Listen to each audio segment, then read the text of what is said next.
what you need, yeah. Man, I got it, wow. Hey everybody, welcome to another edition of Box Seats. This is the show where we talk about sports with comedians. Normally we have Howie Bell. Howie's not in today, so let me bring in D. Jones, Damian Jones in the building. D. Jones, how you doing, sir? What's up, fellas? I don't know if you guys know this, but the Pistons won again. Yep, I saw that too. And I was gonna mention it, but since you beat me to it, congratulations. Thank you, man. You see this? You see this? Yeah. So, It's a little sarcastic, but I appreciate it. Of course it's a little sarcastic because they're still ahead of us. But we on your ass, boy. We on your ass. It's okay. We on your ass. Damian Jones, that was Damian Jones. Let me ask Jason Hayes. He's in the building too, y'all. Filmmaker Jason Hayes. Jay, how you doing, sir? It's all good, man. Listen, Howie's in the city right now, man. I'm linking up with him later. Okay, there it is. I like to hear that. It's great the way Box Seats can come together and put people together, man. I love that. We got a show today, man. I want to make sure we do this show today because we got to talk about the NFC and the AFC Championship weekend. We got to talk about that. But first things first, let's talk about, you could hear, and since D. Jones is the comedian here, he's going to go first. Let's talk about the Bills ownership press conference that happened with Terry Pegula talking about Keon Coleman, which rubbed me the wrong way all the way around, bro, because he said some things during the firing of Sean McDermott that he really didn't have to say. And now Keon Coleman's in the spotlight, bro. D. Jones, before I tell everybody the way I feel about it, am I wrong feeling some kind of way, or did that make you feel uncomfortable too as you watched it? I don't think anybody was more uncomfortable than Keon Coleman. I mean, right. You can't just dog me and I'm still on the team. I'm Right. still on the roster. Trade me and then talk shit about me. You know what I'm saying? It just felt kind of bad. It felt kind of bad. All right. Well, let me ask you this, D. Jones. Do you think that since the Bills ownership doesn't necessarily always speak out in public, do you think he was getting out there trying to make a point because he felt bad that he was firing the head coach? What do you think? Maybe he not used to talking to the media, maybe. And sometimes when you get to talking and you don't know what to say, you'll say anything. Because I'm sure if he had some PR people there, they'd be like, hey, don't say that. Right. You know, D, that's a great point. Maybe he did say, maybe he was rambling. Maybe I didn't see it. Jay, what you think? Do you think he was rambling? I mean, talk to me. Tell me about what your thought process was when you first heard about what he was saying, or do you think he was trying to make up for the fact that he felt kind of bad for he was firing Sean McDermott?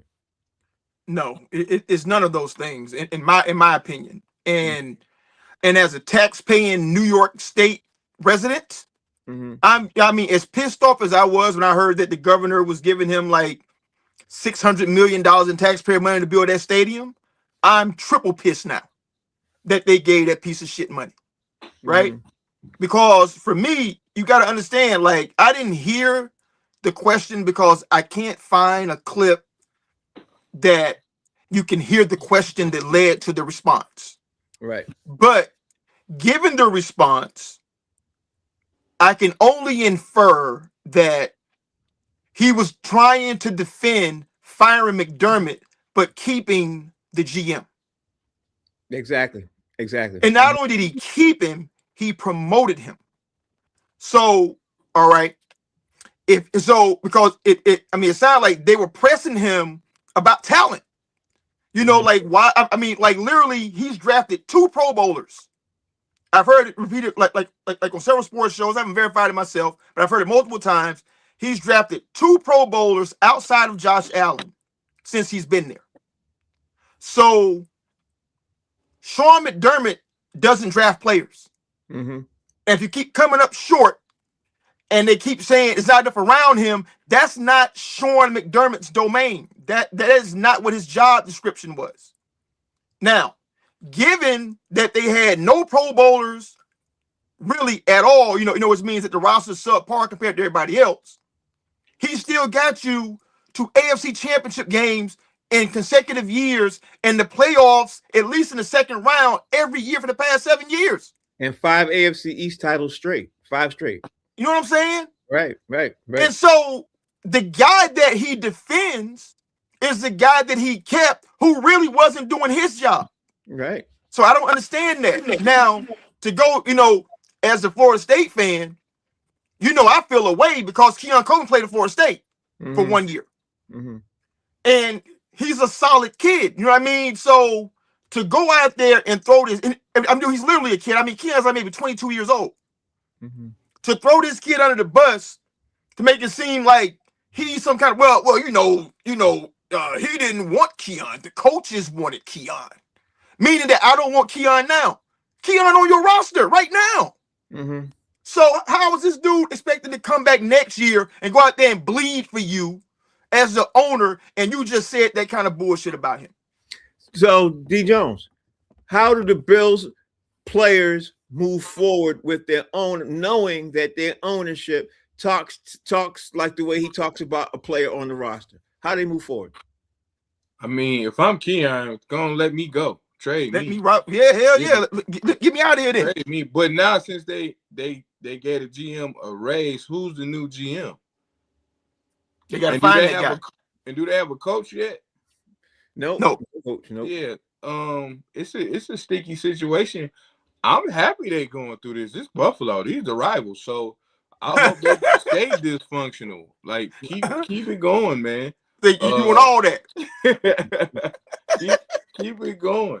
But I don't know if I'm a player, man. You just got to know that's all you are. It's just a player. I'm just a piece. You're just an employee. And just an employee. Yeah. So Jay, my last question about this subject is: does this uncover a lot more turmoil that was going on in Buffalo than we basically had an idea with, or because to me it hints at the stink of something that was going on between the coach and ownership? That's the way I see it. I see that there must have been a lot going on behind the scenes that we didn't hear about. Right. Let me say this first. To piggyback what D. Jones said. Forget players want to go there. What coach worth a damn wants to go there knowing that the owner is going to say something like that about them? Great point. You know what I mean? Great point. You know what I mean? But to answer your question, man, the way it's just tricky to me, man. I mean, this whole situation, the way the whole thing is playing out is just. Okay, here's the thing. We ain't never been inside an NFL locker room. Mm-hmm. So we're not privy to how things usually work. You know what I'm saying? I just know that as a watcher of the NFL fervently since I was about maybe 10 or 11 years old, I cannot recall in my lifetime ever seeing an NFL owner sit down and say that in front of cameras and in front of people to broadcast to the world. Right? So I don't. So to me, it seems dysfunctional because I'm seeing it out in the front, but I don't know how things work behind the scenes. I mean, that may be the norm for all I know. Mm-hmm. You know what I'm saying? So I really can't answer that question because I don't know how things normally work to the things that we're not privy to. All right. So now let's move on. Speaking of turmoil, D. Jones, and much turmoil, Brandon Ayuk has played his last snap for the 49ers. I've just read an article. Actually, I read about 3 articles on Brandon Ayuk and how he separated himself from the team. He was having contract disputes with the team. He got hurt. He didn't show. And then the last straw was when the GM was trying to get in contact with him while he was supposed to be rehabbing. He was not rehabbing with the team or the team at the team facility. He was basically acting out. You know what I mean? He did a lot of things. So my question to you is, what's your thought process on this Brandon Ayuk situation? Do you side more with the player or you side more with the team? Knowing a lot of stuff. I mean, I haven't even touched on 5% of the stuff of what was going on between Brandon Ayuk and the 49ers. What's your take on this, D. Jones? What you think about it? So I heard he kind of just checked out on the team. Like, yeah, he did. I don't have the money I want. I'm hurt. Screw y'all. I'm gonna go do what I want to do. And he really don't want to be there. They've been going through this for about 2 seasons now? 2 seasons. At least. Yeah, 2 seasons. So, and he wants to get paid like a number one. I don't know if he is a number one receiver, but but if he feels like they're not doing him right, and that's how you trying to get out of there, do what you can to get up out of there, man. I'm always gonna side with the players on getting their money, because like they can release you anytime or trade you anytime, so get your money. But I don't know if Brandon Ayuk, he's good. I don't know if he's number one good. Let me just say this. I'm always for the players too, but I'm not always for the players when they don't do what they're supposed to do to help their side of the argument. That's just I get that. He shows up to the team. Everybody's wearing black. He's wearing red. Everybody's practicing, and he's supposed to be over the side, with the injured players. He's not doing that. He's not participating. He doesn't return the calls of the ownership, management, or other players. He completely blacked out on that. So I'm gonna leave you. I'm gonna ask you one more time, D. Jones. Still side with the player? Yep. just because I don't want to side with the owners and stuff like that, man. He probably is wrong, but I just don't want to admit it. Yeah. And I guess we're gonna talk about the coach of the year type stuff later, so I can bring that up later. But yeah, it's tricky, man. That's tricky, but yeah, I'm gonna side with him just cause. Okay, all right. Let me ask Jay. Jay, being that wifey is an attorney and everything else like that, is this the way a player is supposed to be, in a contract year or trying to get his money? Is this the way a player is supposed to act? Did he act in accordance with what you should have when you're having a contract dispute, or was the player wrong, ownership wrong? I don't want to put words in your mouth. Tell me what you think. Well, listen, if you ain't hearing about San Francisco fining him and docking him anything, then everything he's doing is within the confines of his contract. He ain't violating nothing. Actually, they voided his contract. They voided his contract. He's the only player in NFL history who just had his contract voided in the last couple months. So yeah, he's not getting paid now. You know what? So good for him, because listen, I hate the 49ers. Mm-hmm. I've not liked the 49ers for a very, very, very long time. And I can tell you this, because I hate them, I am very aware of the players that make plays to beat teams when I was rooting against them. You know what I'm saying? Mm-hmm. Ayuk made hella plays for them to piss me off because he made winning plays for the San Francisco 49ers. He was a legit player. He is a legit player. And to me, he is a number one. He was definitely that number one. He was better than Debo, but Debo got all the shine. But Brandon Ayuk made all the big plays, him and Jennings, when big plays need to be made. So, and then San Francisco was playing with his money. They kept trying to, to not give him what he was worth, but then not letting him hit the market to go get what he was worth. So, I mean, look, again, I'm not privy to the inner workings or whatever, but I just think that when a person gets that petty, they did something to make that dude say, I don't give a damn and void my contract. Let me go figure something else out someplace else, because I'd rather go anywhere than be here.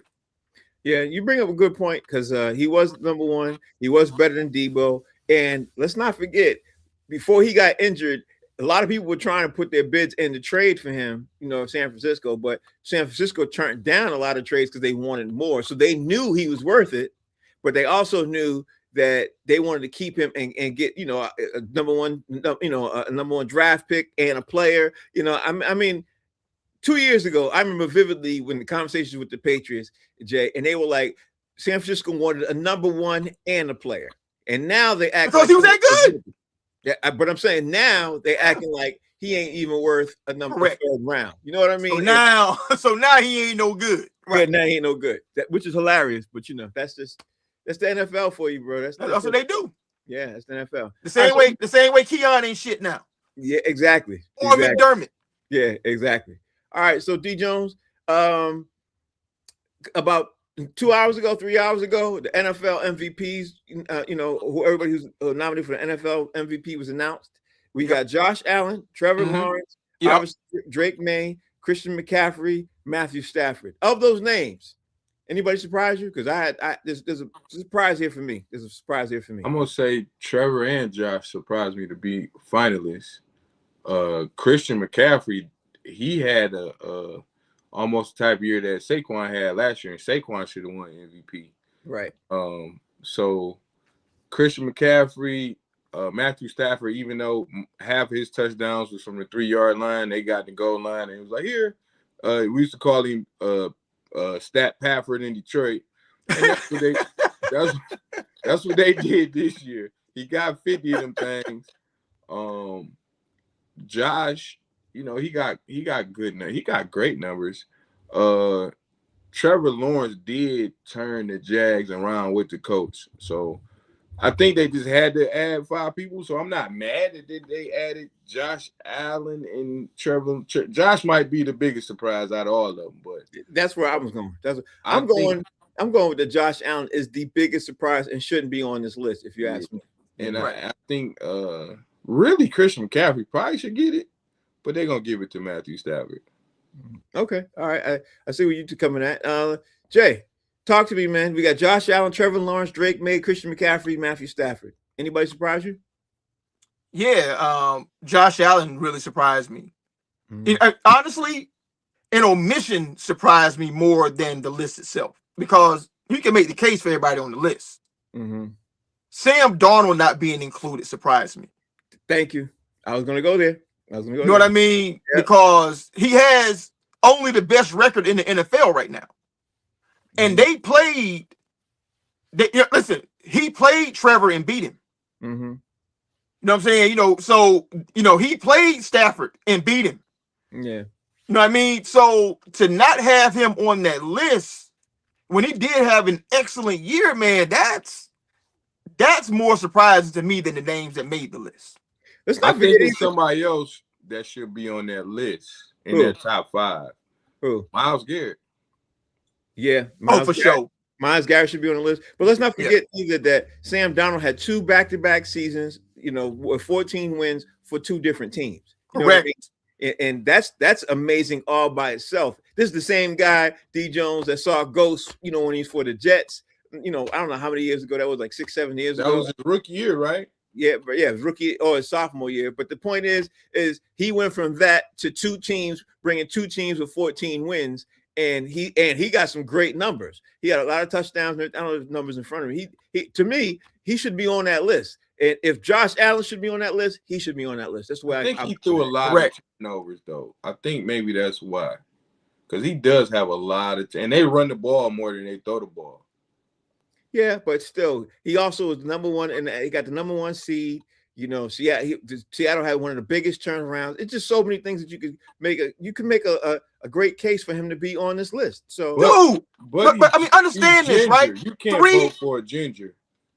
But listen, three teams from the NFC West made the playoffs, right? And they won games in the playoffs, right? He played in the toughest division. He got the best record in the NFL. And it's not even arguable. It's the toughest division in football this past year. Right?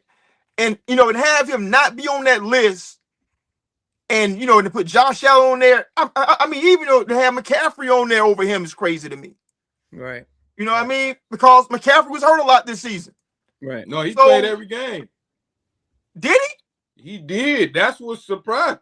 He didn't play against Jacksonville, I don't think. I think he played every game, and he got the most yards on the whole team. Yeah, McCaffrey did play every game. If I come think about it, he did. He got the most receiving and the most. That's why he's up there. Yeah, that's why he's up there. All right. Well, maybe Jacksonville, knocked his ass out. During the game. That's possible. Yeah, because he was quick to do that. Here's another story I saw before we talk about the NFC and AFC games this weekend in the NBA. The Steelers are talking about interviewing Mike McCarthy, and with that, there are also people making a case that the Steelers should bring back Aaron Rodgers. Now, let me say for the record, I think if they do that, if they bring back Aaron Rodgers, I ain't mad at them interviewing Mike McCarthy, but if they bring back Aaron Rodgers, they personally, I think, will be setting their franchise back at least 4 or 5 years. You know what I mean? Because that's a bad situation. You got a 42 now? He'll be 42, whatever. What's your thoughts on the Steelers interviewing Mike McCarthy, being that he's from Pittsburgh, the Pittsburgh area, and obviously he wants the job too. He ain't going to stay there for 20 years, but he's really interested in being a Steelers head coach. D. Jones, what's your thoughts? This might be hey, let's hire you for a year until we get who we really want the next year. The Pittsburgh Steelers don't have a quarterback. If they get Rodgers or not, they don't have a quarterback. Right. It's only really one good quarterback coming out this year, and he going number one. JJ Watt get hurt not JJ. Is it JJ? One of them Watts. TJ. He get hurt all the time. They need to trade what they can and get more picks, get more assets, and then the next year maybe they get another coach like I think Mike Tomlin's available. But yeah, I mean, he won a Super Bowl. I don't think he's the greatest coach, but how many good coaches are left? All right, so you think there's a play to that? Okay, let me see what Jay. What you think about this? Do you think it's a more of a play to this, and they're not going to go to Aaron Rodgers' route? What's your thoughts? The one thing that we saw about Pittsburgh this year is that team is old. Right. Like they're old, and I think this year was that them trying to have that one last shot with everything as it is, to make that Super Bowl push, and it didn't work. Now, I don't think they're gonna hire Mike McCarthy because that's just not what Pittsburgh does. Pittsburgh hires young guys. You know what I'm saying? They hired Chuck Noll. When he was in his 30s, they hired Bill Cowher when he was in his 30s, and they hired Mike Tomlin in his 30s. They hired a young guy and they go the long haul with those guys. And I don't see how Mike McCarthy helps them with that when what they got to do is tear everything down and start over anyway. So I think they're gonna go with what the rumors are saying. The DC for the Rams, Schuler. He's a young guy. He's a bright guy. He comes from the right coaching tree. And I think they're going to go with him, and they're going to build forward, with young guys around him and give him what he needs, to implement what he wants to do. All right, the next story I thought was really interesting. Since we were talking about the Bills, I meant to bring it up then, I forgot. But word is that Bill Belichick, and I know I spelled the rain wrong. Bill Belichick possibly might interview for the Buffalo Bills. That's what the rumor boards got that. And I think Drew Bledsoe all over again. I think he would take that job in a second just to stick it to the crabs. You know what I mean? He would. The problem is that his girlfriend want to live in Buffalo. Hell no. But Toronto right down the highway, man, and Toronto live, dog.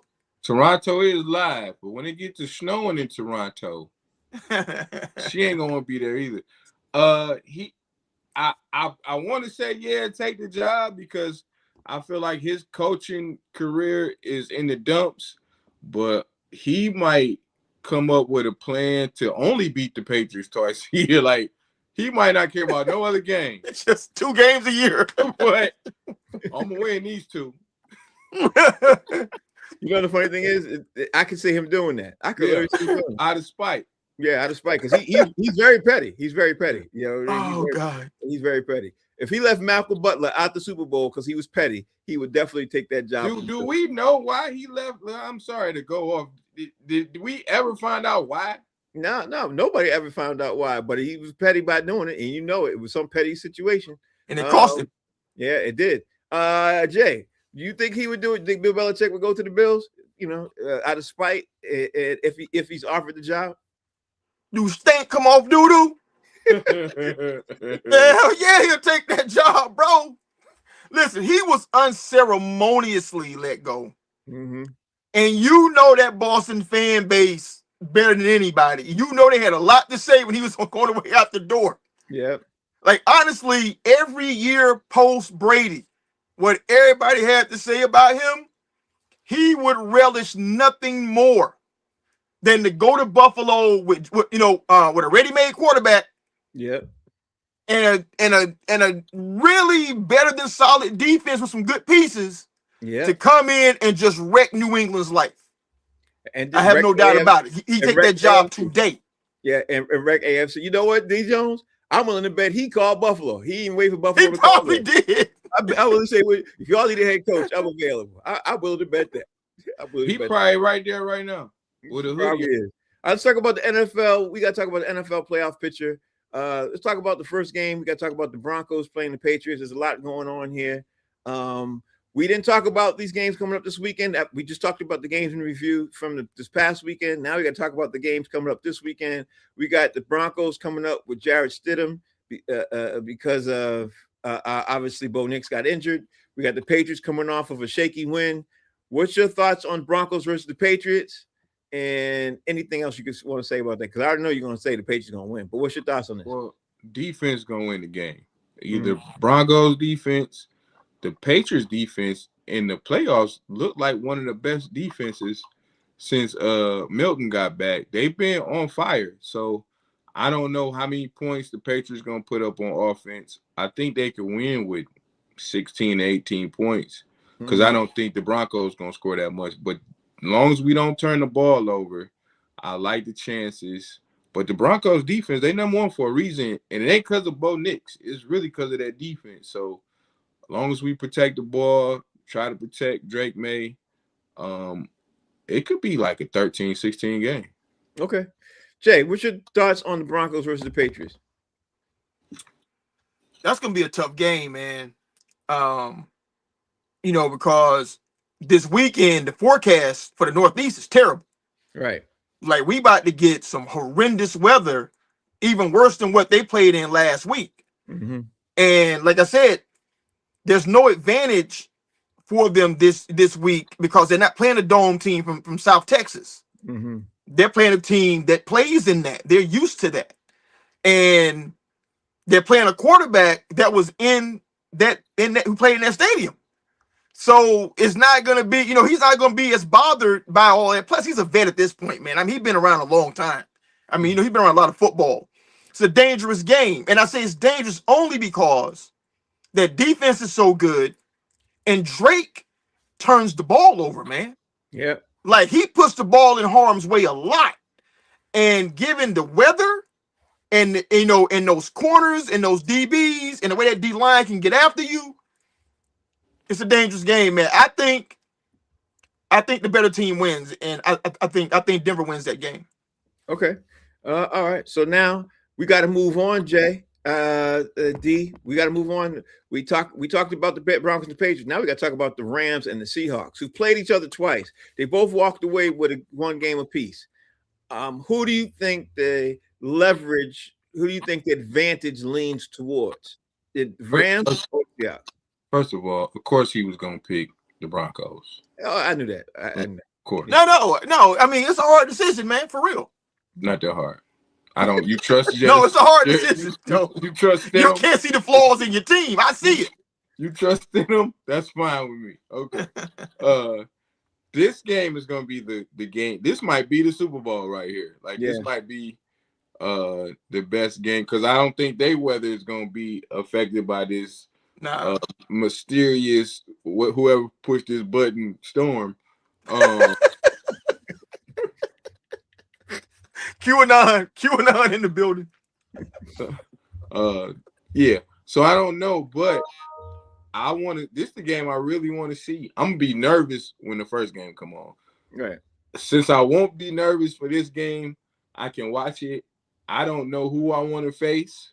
I really want to face the Rams so it can be the MVP, and Drake might get the Super Bowl MVP, which would be storybook. It's dope. But this is gonna be the best game of the weekend. And if I had to choose, I don't trust Sam Darnold, man. I'm gonna have to go with the Rams, man. Puka Nacua is crazy. We got some breaking news. Uh-oh. Breaking news.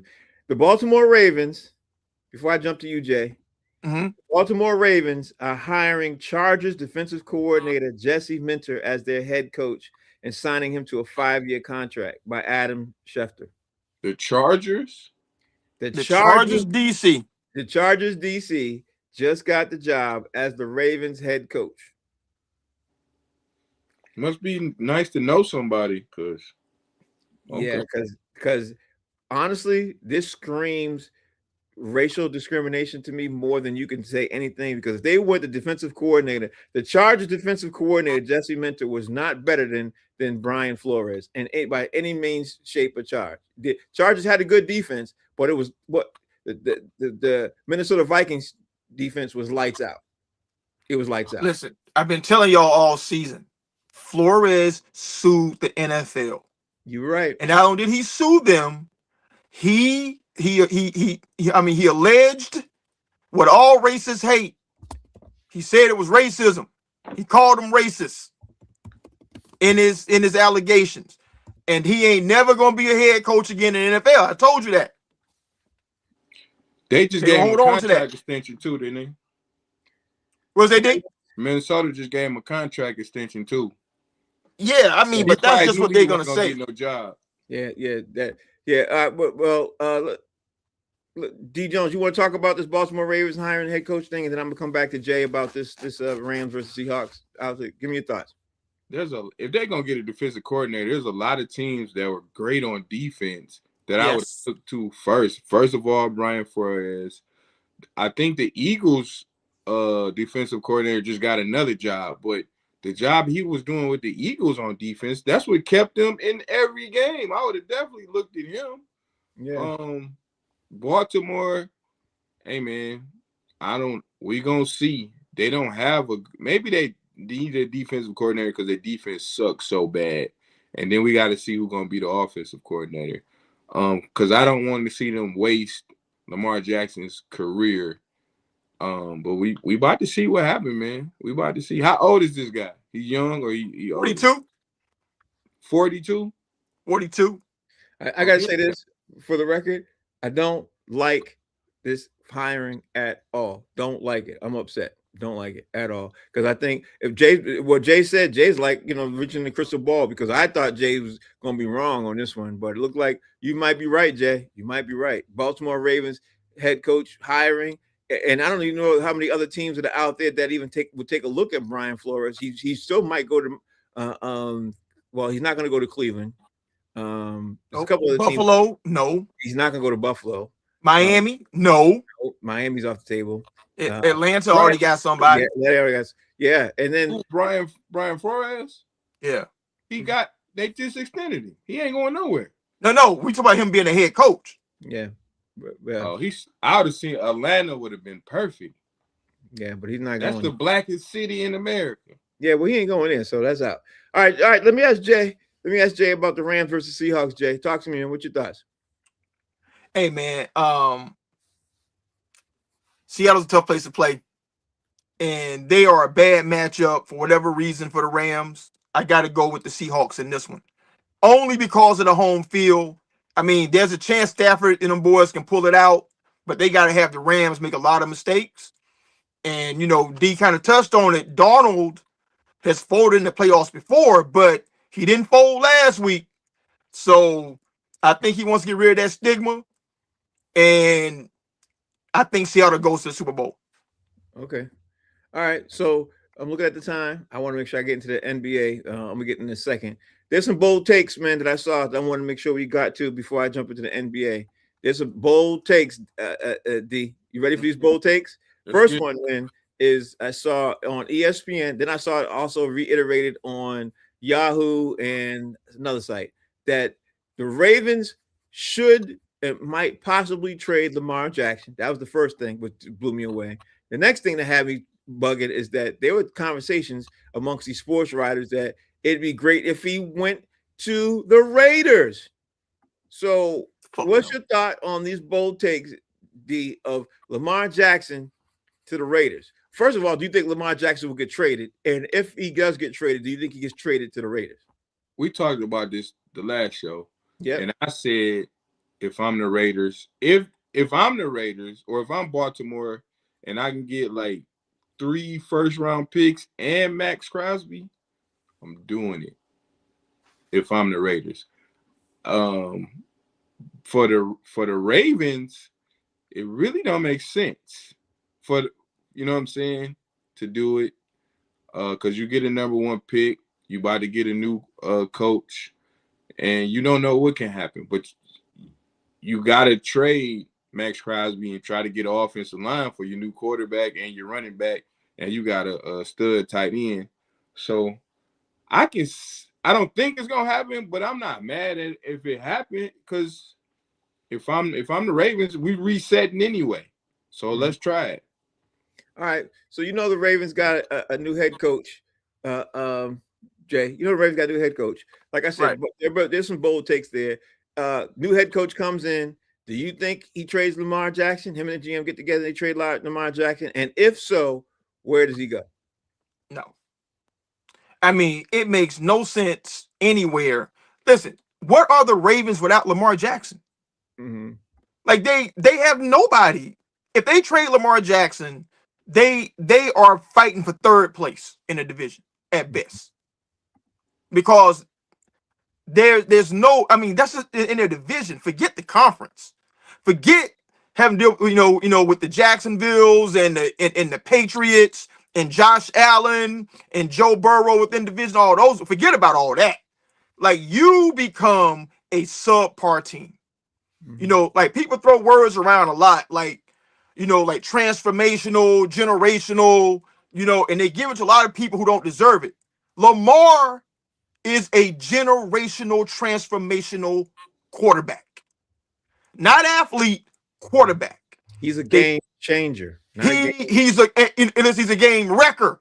Right, that too. He's not a game manager. He's a game wrecker. He's gonna wreck your defense. I don't care what you got for him. He can beat it with his feet or with his arm. And people talk so much about him running. Dude, do you understand how good that dude's arm is? How accurate he is with the football?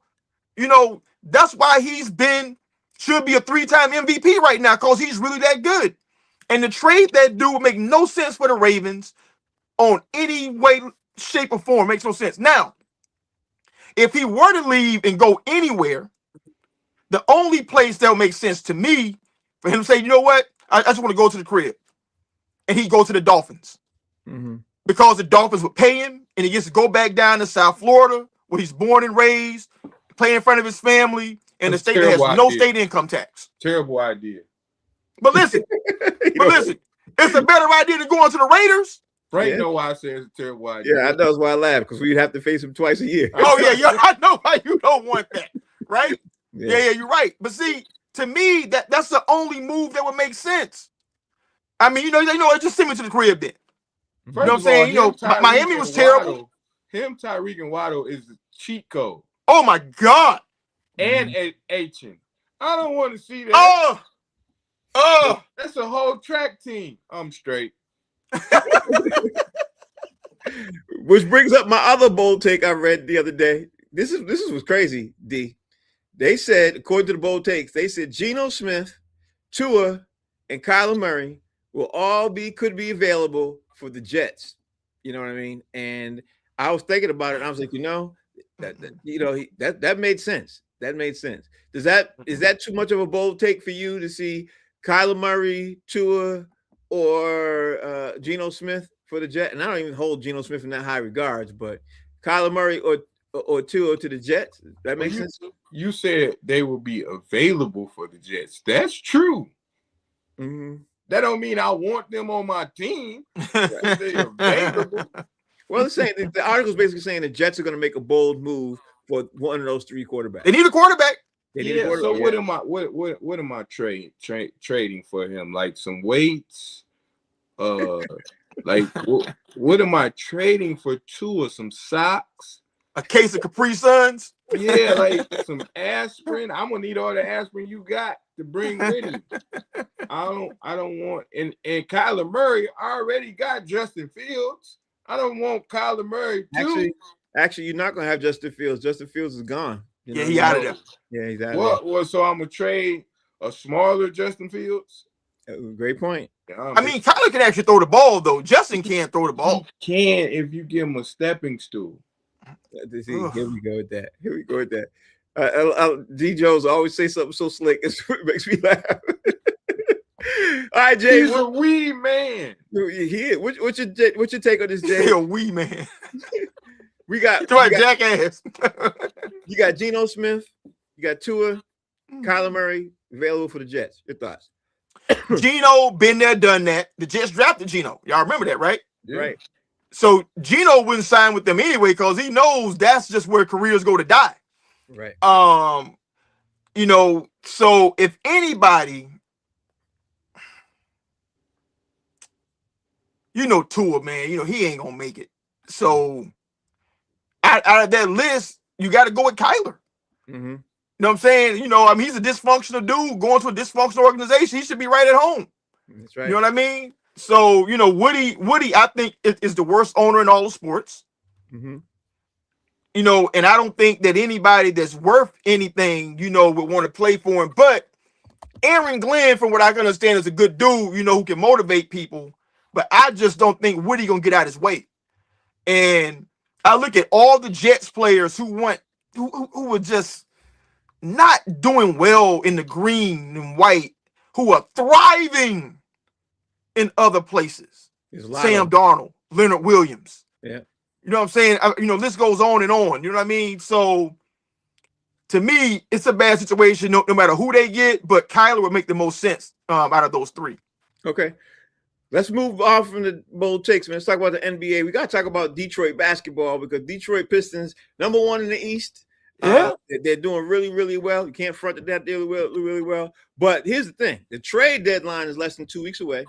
And people around the NBA are keeping an eye on if Detroit will make a trade.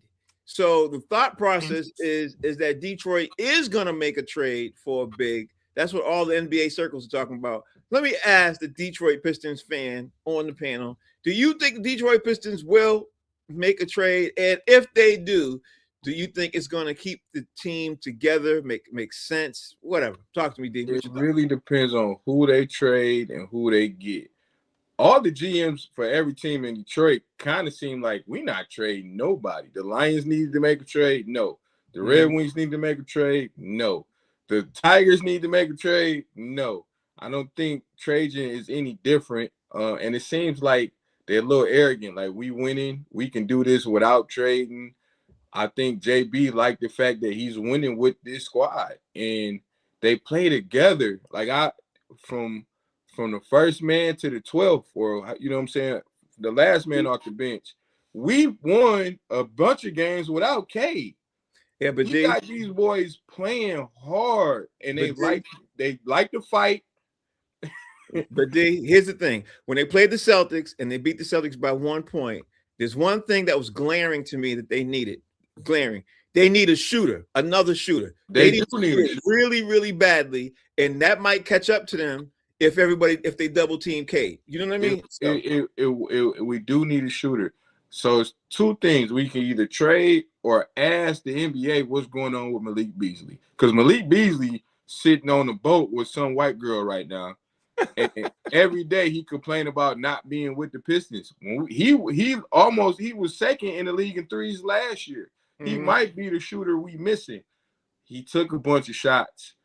If I'm gonna trade for anybody right now, hey, Milwaukee, it ain't going good over there, and I don't know how Giannis and JD play together, but I tried. We do need shooting, but if I got Giannis, I don't need no shooting. And there's a lot of here's the thing: there's a lot of teams with some stuff that got shooters that are sitting around and not really playing that much. You know what I mean? Who we got to give up? Like, right? You don't want to mess up the chemistry. All these guys are friends. It's a couple guys on there that's best friends since they was kids. Right.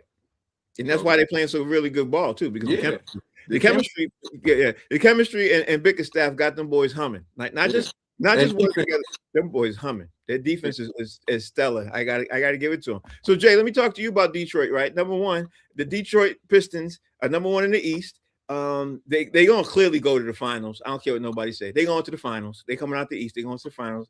I love my Celtics to death, but the Celtics are 1 or 2 players short.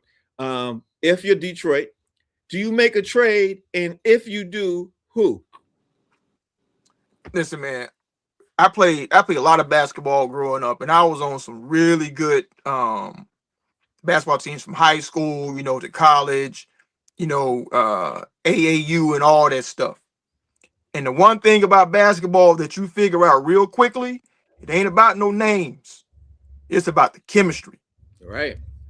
And right now, to like get at, what D was talking about, if your best player goes down and you can still win games, that means y'all playing incredible team ball.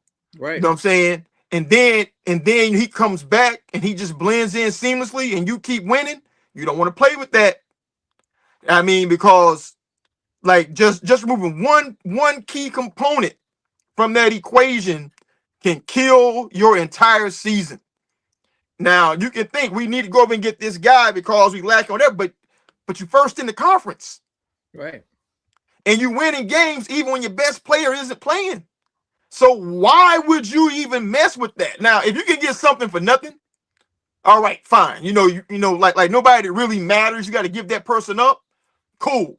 But if you got to like give up an essential piece to bring in somebody that you think is just going to be a little bit better, I don't think I would do that. Honestly, for the record, it's really interesting how their chemistry is going. I'm not sure I would make a trade at all. I think I would roll with what I got. I think I would roll what I got from Detroit. I think I'd roll what I'm got. I want either Lauren Marketing from Utah, and I'm willing to trade just about anybody for him. Or I call Washington. Hey man, I give you a second round pick for CJ McCullough. Mm-hmm. And I don't know if I bring CJ. I don't know if I do that. We need shooting. We need CJ already been traded for Trae Young. Yeah. I said I call Washington. I mean, not Washington, Atlanta. Yeah, I don't know if I do that. All right, so now we talked about the East. Let's talk about the West real fast. My man, White Chocolate's in the building. White Chocolate, how you doing, sir? Good, guys. How you doing? All right, I'm gonna bring you in this conversation. All right, so D Jones, let's talk about the West now. Jimmy Butler just suffered a season-ending torn ACL, and I've been saying this. White Chocolate can tell you this. I've been saying this, what I'm about to say, for 3 seasons. Easy right now. They need to trade Draymond Green while well, now it might be too late, but while he had some kind of value, they needed to trade for him. Now they're about to be on the bottom barrel because their whole team is old now. And where do they go from here? What do they do? So Jimmy Butler, he suffered the season torn ACL. Golden State Warriors is circling the drum of being 8-9. Now they might not even make the playoffs because they lost a couple of games. What's your take on this, D Jones? What should Golden State do? You can't trade Draymond. Who wants Draymond? Now nobody. They can give him away to somebody, but yeah, that's not, unless he's in a trade piece. Again, there's a guy in Milwaukee that won't out. And if you got draft picks, if I put Steph with Giannis, we winning the championship. Like, if every team should call Milwaukee right now, if they trying to get a championship, call Milwaukee, see what you can do. I would trade everybody but Steph to Milwaukee for Giannis. But Draymond's out the question, and Steph still can shoot the blood out the ball. Mm-hmm. So yeah, either that or they're not making the playoffs. Yeah, they're definitely not making the playoffs. I don't see them making the playoffs at all. And not only they're playing poor basketball. I don't know if you've seen them play, Jay, lately. They're playing poor basketball. The only shooting they got right now is Steph is coming around. They're not really moving the ball like the way they're not playing team basketball right now. Steve Kerr's got to be, continue to be frustrated right now. Jimmy Butler tears his ACL. What's his name who comes from the Celtics? Go over there. He's in a shooting slump when he plays. He's not even playing a lot. I don't even think he played 14 games. What do you do if you're Golden State, Jay? What's your thoughts? Hey, what they need to do is call up Miss Seeley, man, because somebody put one of these on their ass, bro. You know what I'm saying? Yeah. Let it sink in. Jimmy Butler went down with a season-ending knee injury against the Heat. Yeah, I seen it too. Yeah. I think I their texted former team. Yeah. Listen, man, when that start happening, and then you do, hey, man, that's God. That's God at that point, bro.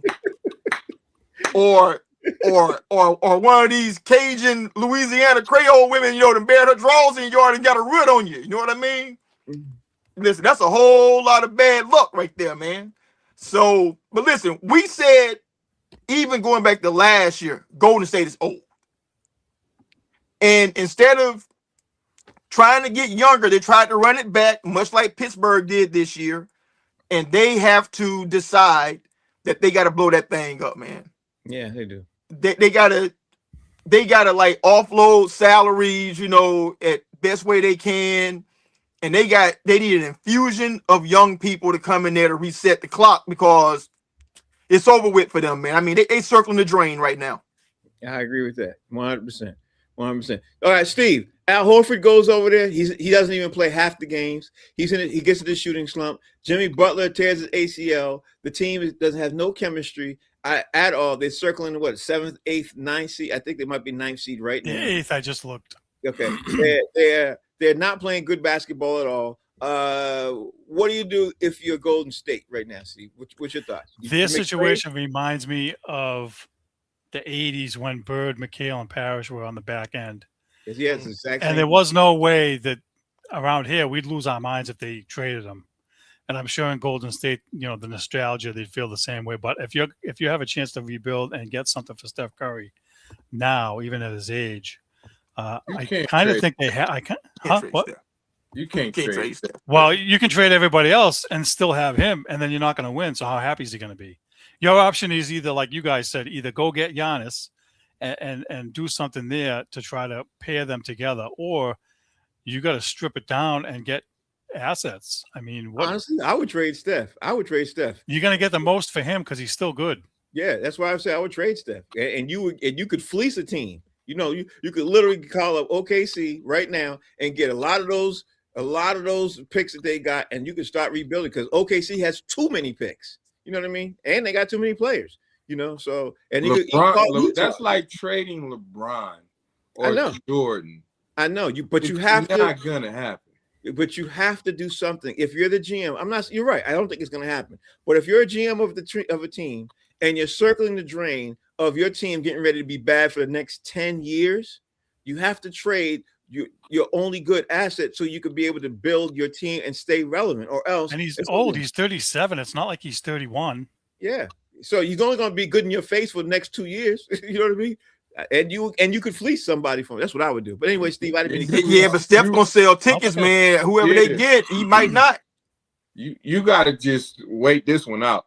Yeah, you gotta let that ride out, baby. You gotta wait it out. Yeah, it should make. Another thing is, like I told Steve, they should have traded Draymond when he had some value. He never had that much value. To me, he had enough value to fleece somebody right after they won the NBA championship. They should have turned right back around and said, it was good. But mid-season the following year, they should have traded him. But their problem was they thought they were going to run it back to back again. That's what they thought. So, but they were held disrespectful to Klay Thompson. Yes, they were. Let's not forget that part either. They were. Yeah. So I'd have broke it up. All right, let me move on. I got to talk about New York Knicks basketball because I have enough time. New York Knicks basketball. Let's move. Yeah, when we need them. New York Knicks come on and they lose tremendously 2 games ago, and then they beat the Brooklyn Nets by 30. After they lost 2 games ago, they ended up having a players-only meeting, which made them turn around and win. Honestly, they almost could have won by 50. But do you think that players-only meeting is going to really ride out for the team? Do you think that was something that they need to have? Because they only beat the Brooklyn Nets, no big deal. But are we going to see some residuals from that? What's your thoughts about after that loss, to turn around and have that big win? Okay, 2 things. 3 things. They played the Brooklyn Nets. Correct. Okay. Right. Us 4 probably could compete against the Brooklyn Nets. Okay. I'm sure we just played a game of 7 and just shot. We might beat the Brooklyn Nets. Number 2, no, the players only meeting doesn't matter. They played the Brooklyn Nets. Okay. Number 3, and I this is my biggest concern. Y'all know I gamble, and I haven't gambled all year, right? I gambled 3 times this year. Last night was one of them. And because of Mo yelling OG Anunoby every show, I bet OG Anunoby get 10 points last night. Did you win? I lost. He had 5. I'm sorry, D. In a blowout. I'll be the laugh. I'll be the laugh. So the Knicks. Okay. And OG Anunoby. They kiss my ass. Let me ask somebody who ain't so hurt. Jay, what's your thoughts about New York Knicks basketball, man? Should we look more into this after the win from last night, or is the team more of the team what it was 2 games ago? They played the Nets, bro. Like, honestly, at this point, I feel like the Nets should be paying people to come and sit into the arena to watch them play. Mm-hmm. I drive past the arena every day, twice minimum. You know what I'm saying? Just going downtown Brooklyn and back. And it's a disgrace. I mean, they barely hang player banners up now. It's just like Everything's like, shh, we got a team over here. It's like real low. Be quiet though. But think about this: the Knicks are 3-9 over the last 12 games. Mm-hmm. Dude, that's a lot of losing. And and it's not like they were losing close games. Like they were getting smacked. Right, they're getting blown out, man. So I don't know how you fix that, but like blowing out the Brooklyn Nets, I don't think that's any indicator that they've righted the ship, because they had lost 4 straight before this game. Mm-hmm. So to me, the Nets just came at a perfect time, for them to just get a team that was just terrible. You know what I'm saying? That they could get a dub against, but we'll know in the next 2 or 3 games, because they got Philadelphia next. Mm-hmm. Okay. And they play in Philly. So we'll see what goes on there.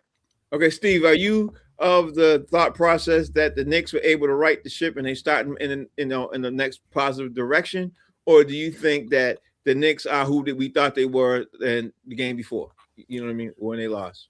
Well, unfortunately, Mo's not here, so I was going to ask if OG Anunoby's name should be OG Ain't Nobody. He only got 5 points yesterday.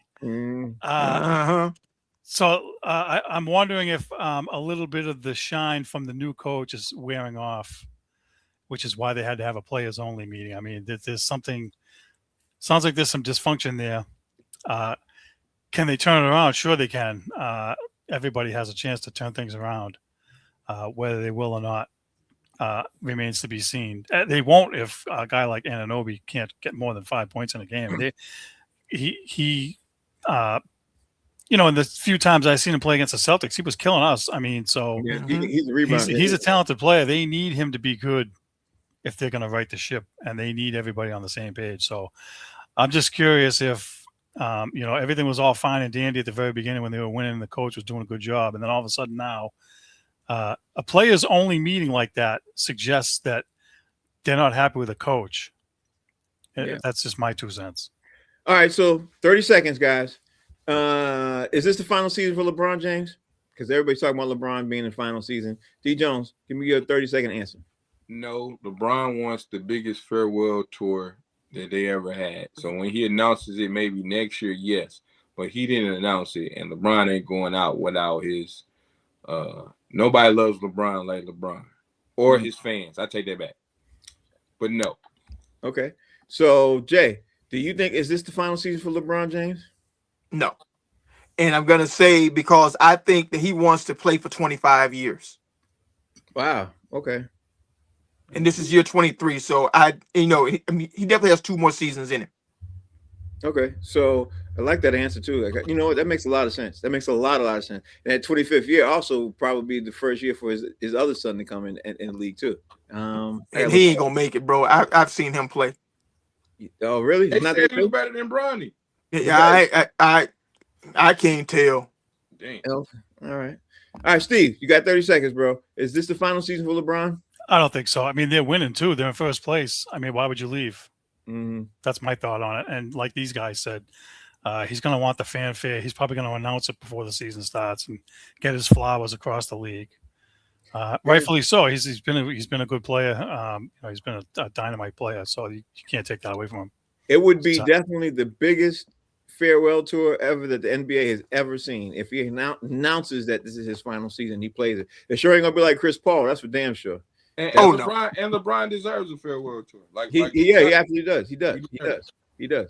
All right, D. Tell everybody out there how they can follow you, bro. We gotta get real up out of here. 313 D Jones on Instagram, TikTok, Damian Jones on Facebook. And if you're in Detroit, I got game night I'm hosting this weekend. Look me up. Okay. It was just a news flash I just saw, and I wanted to say we're going to talk about this tomorrow. The Colts are acknowledging an FBI investigation into the death of former owner Jim Irsay. You know we got to talk about that tomorrow. What? An FBI investigation to the death of the owner of the Colts. Sounds like it wasn't just death. Sounds like it possibly was murder. So but it's Trump's FBI, so we can't really count on that for nothing. Yeah, ain't that the truth? I heard that earlier. It has something to do with his doctor. I'll just leave it at that. Jay, tell everybody how they can follow you. Follow me at JD Hayes over at Fanbase. Okay, and Steve. Follow me and Frank on Boston Straight Shooters on Facebook and YouTube tonight at 8 p.m. sharp. Guys, thank you very much for watching. Tomorrow, we got a lot of stuff to talk about. We're going to talk about, of course, Lamar Odom got arrested for suspicion of DUI. We got to talk about that. We got to talk about the Dallas Mavericks, the situation's going on down there. We definitely have to talk about Trevon Diggs being released again. I ain't get a chance to get to that. He got released again 2 days ago. And now will he be picked up? Because the second release in literally in 2 weeks is kind of makes things, suspect on his knee, which makes me think he might not even be ready to play in the NFL ever again. We got to talk about all that. Might be over with. Yeah, the season might be over. Career might be over. We're going to talk about all that tomorrow. Tomorrow's episode of Box Seats comes on 5 o'clock. It's Friday. Thank you all for watching. We will definitely see y'all later. Peace.